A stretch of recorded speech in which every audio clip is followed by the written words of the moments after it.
To access reports, you go to Accounting and Reports. Now bear in mind, some of your favorite reports can be shown here as pre-populated. The way you can do that is where you see a blue star, those are the reports that will be pre-populated here in your sub-menu. Now there's a number of reports and sections, so you can see there's a report for financials, for sales, for purchases, for tax, which is VAT, for accounting, pay run, inventory, products, projects, and fixed assets. The reports have many things in common, and I'll go through those things. What we'll do is we'll run through a balance sheet report, a P&L report, and also the account transactions.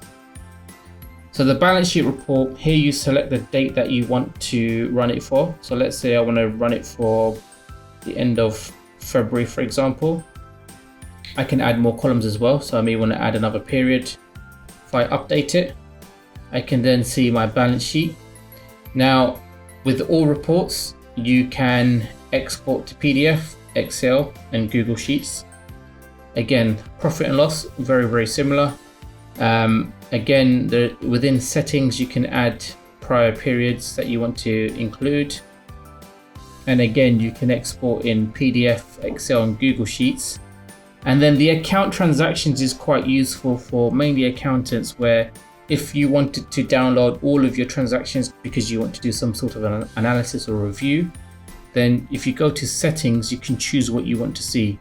So you can choose to see the accounts, you can choose to see which accounting basis, the date range, whether you want to see account code, account type.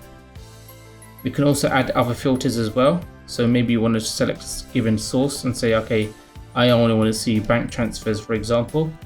Select update, and okay, there's no bank transfers here. So let's add another one. So let's add manual journals as well. These are all my transactions. Again, I can export to PDF, I can export to Excel and Google Sheets as well.